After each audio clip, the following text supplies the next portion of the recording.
I understand we've got to cull them, but if we can cull them and at the same time actually use them, well, it's a win-win. Win for everyone.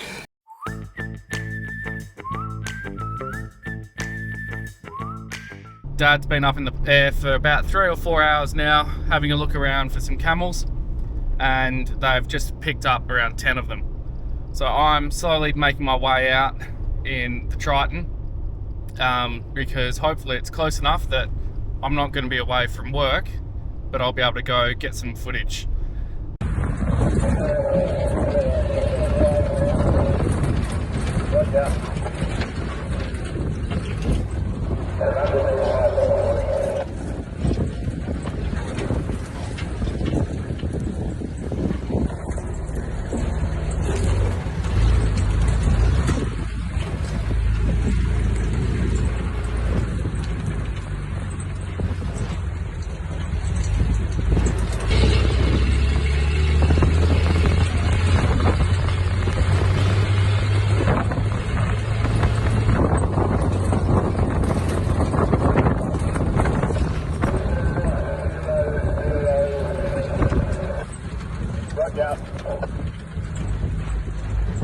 I'll just join shortly to jump in the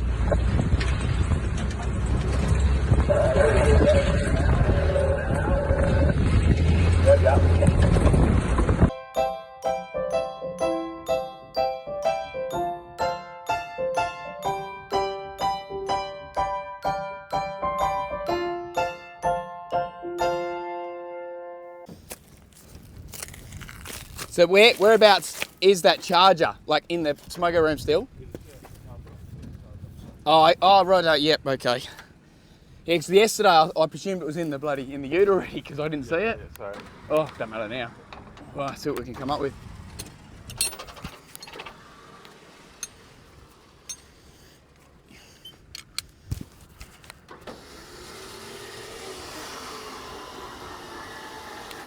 Right, you get your mesh on, mate? Oh, come on. Right, so bit of a later start this morning, Ethan. Yeah, a bit of a late start. Camels weren't up out of bed this morning yet. And what have you dropped here? 9, I believe we dropped. Not big size animals. This is obviously the bull, the biggest one, and the rest are just a few cows and young ones. But yeah, so we'll take out everything on these. We'll take the neck and the back straps out on all of them, and that'll give us a bit extra yield out of them. We've got a nice windy day. Not nice for shooting, but we're not going to have to deal with the flies at least. There's always a consolation. Yep. But not too bad a country to get on them this morning. These ones were running away pretty quick on us for a while, but they pulled up eventually. And having the plane, big advantage. Oh mate, we'd be better without it. Waste of time. Especially at the moment, there's not a lot of camels around. What did it take, Tim? 3 hours probably this morning to find these. Now, you're saying not many camels at the moment. Yep. But what's the quality like? Condition of the animals been like? Oh, really good. Yeah, really good. Really good condition actually, and a lot of muscle too. Not lean at all. Good season up here makes a difference. Well, even driving back through on that, tracking where you guys are driven, I have never seen the vegetation like that. Yeah, yep.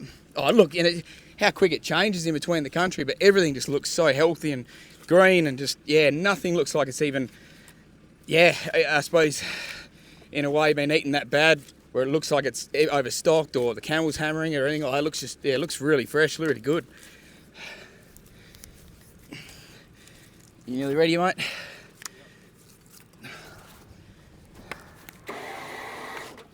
Right. Yep.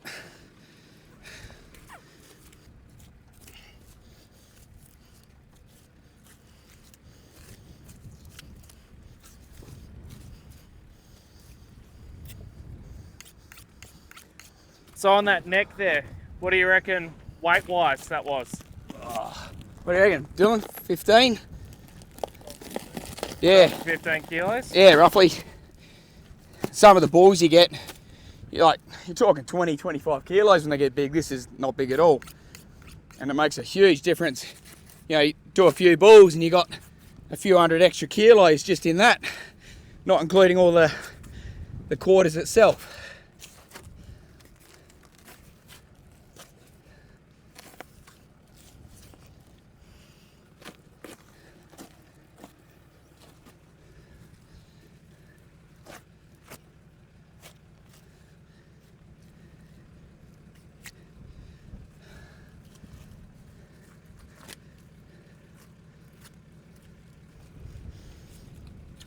Now taking the back strap out and then leaving the paddy whack, which is that large tendon on the top here, and then we'll take that out after in one piece on its own. So what's the use of the paddy whack? Yeah, the paddy whack will go into dog treats, so we'll dry that out. So like your dentist sticks or? Yeah, pretty much, yeah. Mental stimulation, like a really good chew toy, natural toy for them. I'm just trimming this excess fat off because all that comes off. We don't keep any of it. So nothing for your cray fisherman friends? Nah, nothing like that. We take back everything we can use and utilise. Otherwise, yeah, it's no point bringing back wasted product. Especially at 1400 Ks back. Right, so one of the concerns people had raised before was, you know, what about toxin? Because a lot of people don't believe you can eat camel, and you know, there's this myth about it, or is it, you know, a myth that's real but, you know, localised? So, endospicin doesn't affect people in any way, and but it can affect dogs. It's a long process though for the dog to actually get ill by endospicin. I think it's 76 days a dog needs to consume the same affected camel with endospicin. So if it has nothing else in it, it will. That's what will eventually end up making a dog sick. But I send meat samples of every different location area we shoot in, like one from the south, one from the east, for example, one from the middle of the station. We send that to Queensland to get tested, and we get the obviously biopsy report back and stating that it's clear. So every year there's been no traceability of endospicin in any we've shot at all, and that's half the reason we come at this time of year. It's a bit cooler, a lot cooler should I say, and the flies aren't as bad, and the endospicin isn't actually flowering. That's when it's at its most toxic, is in summer, and when it flowers, and it doesn't do it at this time of year. So that's why we come up this time of year, to make sure it's safe. There's no point going to all the effort and having doubt in the end product.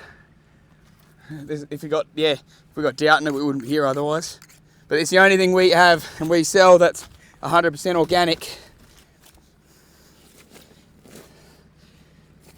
Now, how much of the profit have you eaten?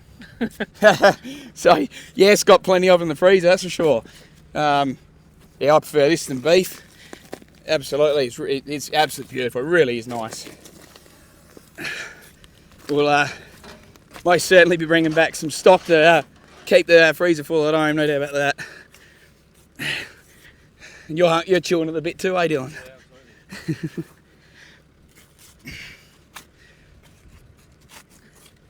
Now we're going to get questions. People going, oh, how much does it, how much to come on the camel shooting experience with Ethan? Like I said to Dylan, have you got enough rocks in your head to come? More or less. The shooting's the only, I suppose that's the easiest part of it, wouldn't you say? Yeah. By far. Absolutely. Everything to do is getting there, getting out, doing this. You know, we were boned to 11 o'clock last night, or 10:30 or something rather. And the night before, I think, Dylan, would you go to bed 3 o'clock? Time I knocked around, it's 4 o'clock. 4 o'clock, yeah. Yeah, I think, I can't even remember what time I knocked off. Wasn't that far after, but yeah, it's just, sometimes you don't get the camel as quick as you can, and we've been getting bogged a lot this year. I think I've only ever got bogged a couple of times, and this year, I think we're in over a dozen, I think. Yeah. So, yeah, pressure's on. But there was over 4 tonne on this ute a couple of days ago. Right, what we'll do is just swing that neck a bit further out, just so I can get away from the ute.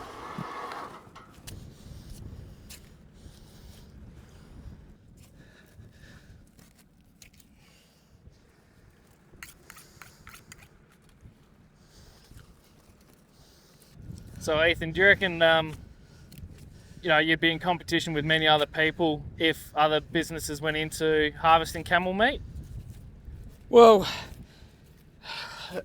yes and no, because someone's got to have enough go to give it a go. And then, like, this is a huge expense coming out here and a lot of risk. Like, I think it's viable if you're a lot closer, as well as if you've got the right gear. But it's definitely doable. Like, if people really want to put the effort in, and yes, you need the meat tested. Like I don't believe you should be selling it if you can't guarantee it. Because if, another thing happens, incident like last time, well, many years ago now, when those dogs got sick from it, it was nothing to do with, in a sense, the meat itself. It was the location they were shot at and the fact they were shot when they were clearly sick from eating it. Because it can kill a camel eating enough of it. So in a sense, that one mistake has sort of ruined it, the reputation for camel.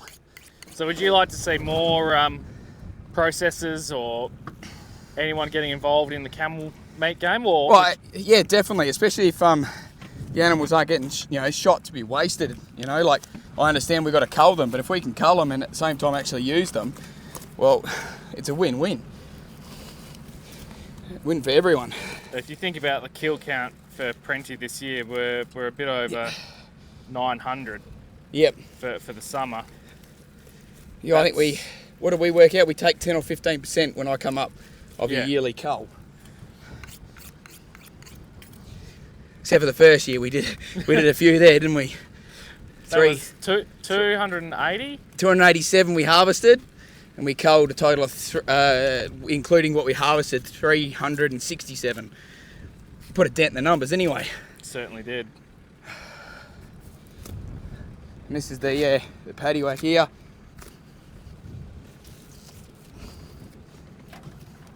It's like yellow bit of rubber, bit of boot leather.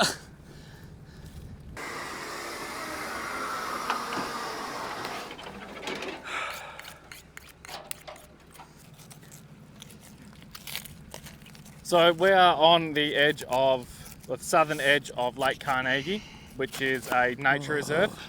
And I banged my knuckle so hard just then, that really hurt. All right, so we're on the southern edge of Lake Carnegie here, and Ethan's just dropped 9 camels. Now, he's done them in a pretty short space. So I've got number 1 over here. Then we've got 2, 3, 4, 5, 6, 7, 8, and number 9 is out near the Triton there. But the greatest thing about having Ethan up is that we are using the meat at a larger scale. We don't have the ability to process the amount of camels that we do kill, but also, as Ethan said, there's a time of the year where there can be some toxins built up in the animals themselves. So it reduces your harvest window, but we do need to control them to protect our livestock in that time. So it's bloody awesome to be out here with Ethan and being able to help him in getting the camels, because it increases the efficiency, which means that he's able to make it sustainable as a business. Now, there's little to no support for this industry in our state, and it's a bit of a shame, but it's one of those things that I've been strongly pushing for since we got to the station, that there has to be something we can do with all of this meat. Now, if we have a look at this bull here that Ethan's just harvested and processed, there's not a lot of meat left here. In about 3 weeks' time, there's going to be nothing here. It'll be picked clean and bare. Now we've relieved the feet. Apparently they're an aphrodisiac in some countries. All right, we've just done the... Okay, we're going over some rough stuff, but the meat's all on the camel wagon, and we're now just tracking all 3 vehicles out towards the road. Dad's gotten back up in the air and he's having a bit of a look out to the north. So when we get back to the road, Ethan, Dylan and I are going to side load. So pull everything off the camel wagon, and Dylan and I will take this all back to the chiller and fling them in so Ethan can keep going north and keep getting numbers. And once we're done, we'll grab a couple of spare tyres for the Nissan, because both Nissans had a flat tyre and we'll cut back to the north.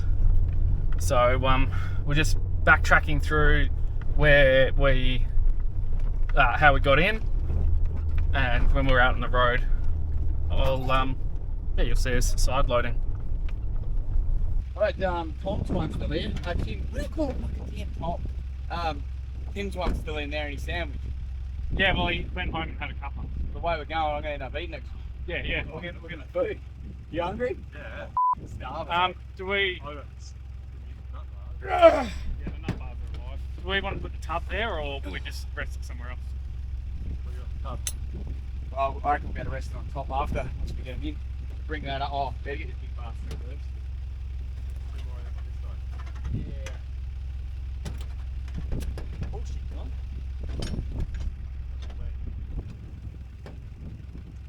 Oh, that's good. Ah! I can't swing my boat around in head. No. That would have sucked. I just didn't want to see a shoulder drop. Go, shut it. Go, Dad, you know. Do we want to come back more? Really good on it for us, and really smart of us. Just drop this off here, mate. Yeah, have it the other way around.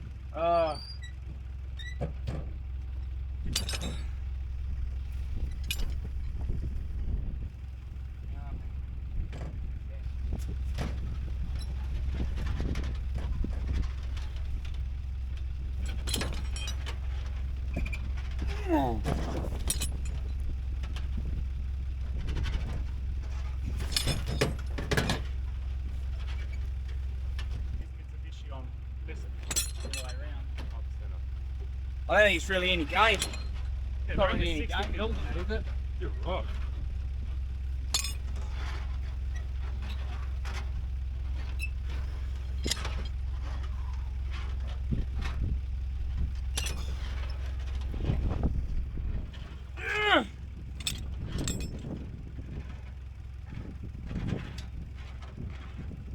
Ah!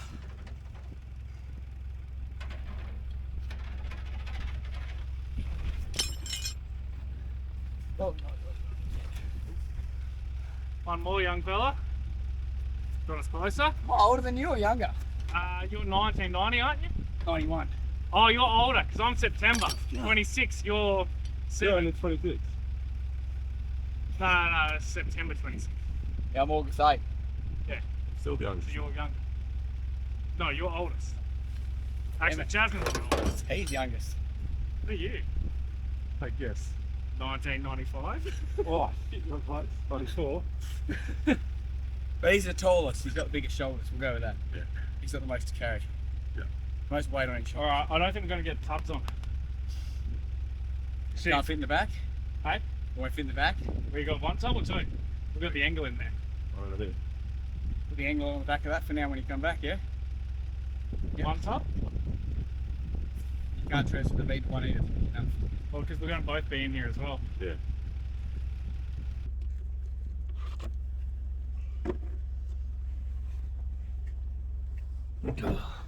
I'll get the other side. Yep.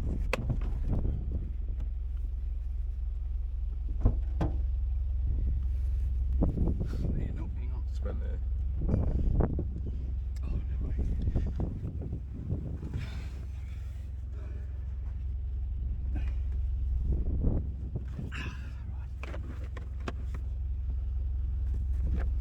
Crawl all the way through that. No, we're around the other way. Right, shut that. Dylan, shut that and I'll go back with it. See if the other one will fit.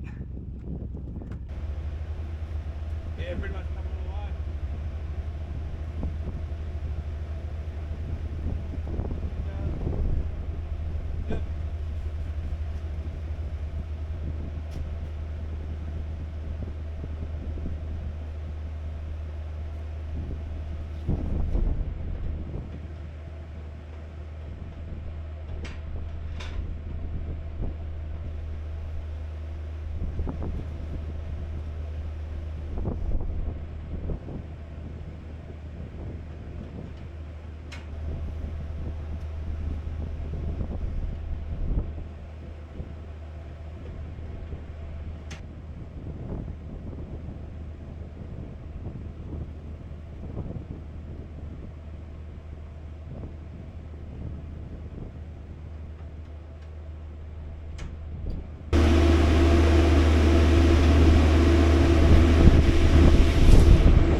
Okay, Dylan and I are now on our way back out. We just did the tyre on the GQ. So the A-frame Nissan has got a new tyre on the front left, so it should be pretty good, and an extra spare. Ethan and Dad have got another 6 Camel up near Packhorse, so we're on our way up to there, and Dad's landed at North Packhorse for a refuel. So by the time Dylan and I get there, we reckon Ethan will have finished up, and we'll be able to crack on and see if there's any more out to the north. Right, yeah, we did the resupply, topped up water bottles. As you saw, we slung all that meat back into the cool room, and I'll try and get a shot in there of a little bit of processing. Right, see you in a bit. It's a while to get up here near where Ethan and Dad got these Camels, but Dylan and I are now making our way up towards Ethan. Some thicker, scrubby, lot of sticks, so a lot of potential for flat tyres. But we've got a good line to sort of work on. Good thing is we aren't trying to chase camels in this. We're just trying to find Ethan. Where I am now, Tim, we're going to have to go back once I do these Camels. I've bounced off 2 quarters.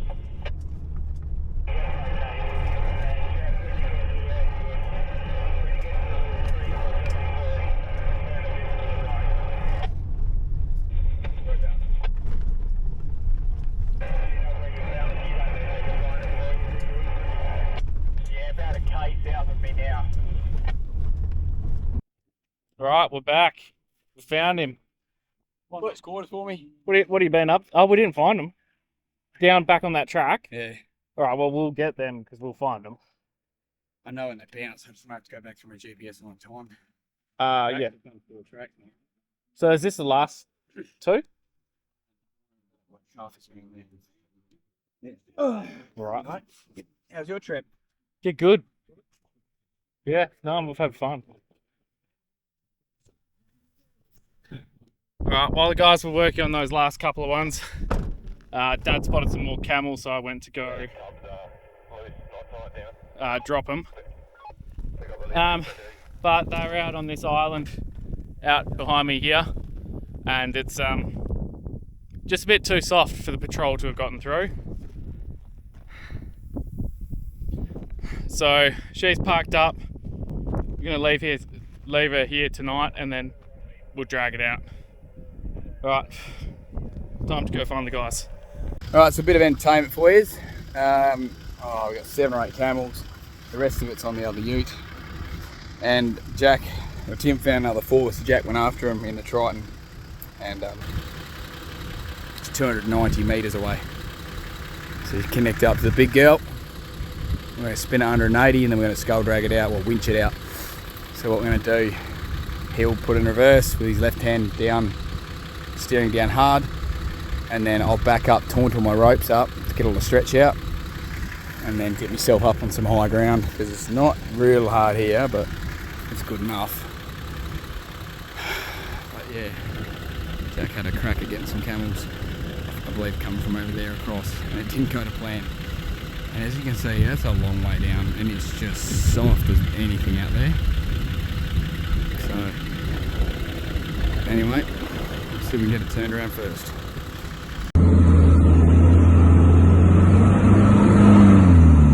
Send it straight over the road, send it.